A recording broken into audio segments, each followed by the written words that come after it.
या सगळ्याविषयी बोलण्याकरता अविनाश जाधव आपल्या सोबत जोडले गेलेले आहेत। मनसेचे नेते अविनाशजी, काय पहिली भावना आहे हे सगळं चित्र मीरा भाईंदर मीरा रोड परिसरातलं पाहिल्यानंतर? कारण तुमच्या नेतृत्वात हा मोर्चा निघणार होता, पण पहाटे 3:30लाच तुम्हाला ताब्यात घेण्यात आलं। सरकारच्या दडपशाहीला मराठी माणूस घाबरला नाही। मीरा भाईंदरचा मराठी माणूस रस्त्यावर उतरला आणि सरकारला आणि तिथल्या आमदाराला ते लायकी दाखवून दिली। त्याचं मत होतं की मीरा भाईंदर मध्ये 15% करेंगे, तर आम्ही किती टक्के असलो तरी तुम्हाला पुरणारच, हे मीरा भाईंदरच्या मराठी माणसाने दाखवून दिलेलं आहे। सकाळी 3:30 वाजता ज्या पद्धतीने मला अरेस्ट करण्यात आलं ती पद्धत चुकीची होती। मी जे कोणी अधिकारी माझ्याकडे आले होते मी त्यांना सांगत होतो की साहेब मी मराठी भाषेसाठी आंदोलन मोर्चा काढलेला आहे। दुसरी गोष्ट, अधिवेशन चालू आहे आणि अधिवेशन चालू असताना तुम्ही एवढी ही गोष्ट करताय ही सरकारच्या आणि तुमच्या अंगाशी येईल। तर त्यांनी मला सांगितलं माझ्यावर प्रचंड दबाव आहे आणि जर तो बोला माझ्यावर प्रचंड दबाव आहे, त्याच्यानंतर मग ते माझ्या दारापर्यंत आले आणि माझा नाईलाज होता, कारण माझ्या घरात माझी बायको आणि मुलगा दोघच होते। त्यामुळे मी स्वतःहून त्यांच्या बरोबर चालायला सुरू केलं। परंतु एवढे मोर्चे केले, एवढे आंदोलन केले, एवढी दडपशाही भोंग्यांच्या आंदोलनाला पण नव्हती, तेवढी दडपशाही आता या लोकांनी आमच्या बरोबर केलेली आहे। अगदी अविनाशजी, थेट विचारते, अविनाश जाधव यांचा सरकारनं धसका घेतला होता का? मला माहित नाही, अविनाश जाधवपेक्षा राजसाहेब ठाकरे यांचा धक्का त्यांना खूप जास्त आहे आणि सन्माननीय राजसाहेबांची मुलं काही करू शकतात किंवा मराठी भाषेसाठी कुठल्याही टोकाला जातात हे त्यांना माहिती आहे। त्यामुळे त्यांनी हा धसका सन्माननीय राजसाहेबांचा घेतला असेल आणि त्यातूनच त्याच चिडचिडीपोटी त्यांनी आज आमच्या जवळजवळ 1,500 मुलांना काल रात्रीपासून अरेस्ट केली आणि काल रात्रीपासून त्यांच्या कुटुंबियांना त्रास दिले। एक वसईतला आमचा पदाधिकारी आहे, त्याचा पाय तुटलाय, त्याचा पाय तुटला असताना पण त्याला पोलीस घेऊन गेलेत। म्हणजे ही कसली भीती? आता त्याचा पाय तुटलाय, त्याला चालता येत नाहीये, तो 2 कुबड्यांवर चालतोय आणि त्याच्यानंतर पण तुम्ही त्याला नोटीस देताय आणि पोलीस स्टेशनला बोलवताय। सो ही भीती कसली आहे हीच आम्हाला कळली नाही। अगदी अविनाशजी, आता एक अशी माहिती मिळतीये, या सगळ्या मोर्चाला परवानगी का नाकारली अशी विचारणा आता मुख्यमंत्र्यांनी पोलीस महासंचालकांना केल्याचं सूत्रांकडून कळतंय। सरकारला बदनाम करायचं होतं का असा एक सूर उमटला गेलाय, असंही सूत्रांकडून कळतंय। या सगळ्या संदर्भात असं म्हटलं जात आहे सरकार पोलिसांवर या सगळ्या प्रकरणी खापर फोडतंय का? माझं परत मत आहे की सरकारने जर सरकारला माहीतच नसेल तर त्या अधिकाऱ्यांवर तुम्ही कारवाई करा। का आम्हाला सकाळी 3 वाजता घरनं उचललं?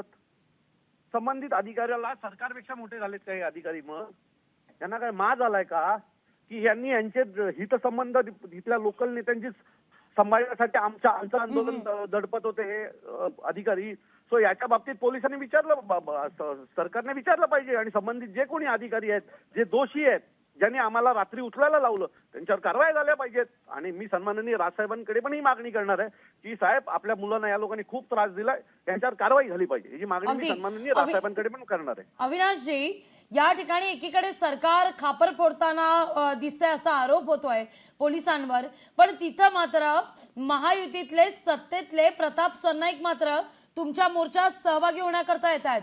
बरं, रोषाला सामोरं जावं लागतंय सुरुवातीच्या भूमिकेमुळे, ती गोष्ट वेगळी, पण सरकारमधलेच मंत्री महोदय मोर्चात।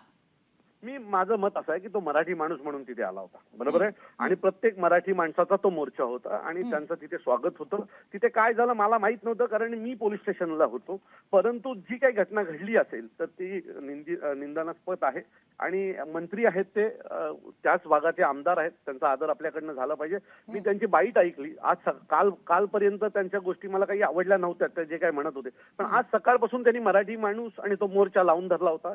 आणि मला असं वाटतं की जर एखादा मराठी माणूस, आपण मराठी वाद नाही करायचा आहे आम्हाला, त्यामुळे जर एखादा मराठी माणूस जो आज मंत्रिपदावर आहे तो जर आपल्याला पाठिंबा द्यायला येत असेल तर त्याचा पाठिंबा आम्ही घेतला पाहिजे। राजन विचारे सुद्धा त्या ठिकाणी आपण पाहतोय, या निमित्तानं मनसे आणि ठाकरेंची शिवसेना या मुद्द्यावर मराठीच्या अस्मितेवर एकवटताना दिसते।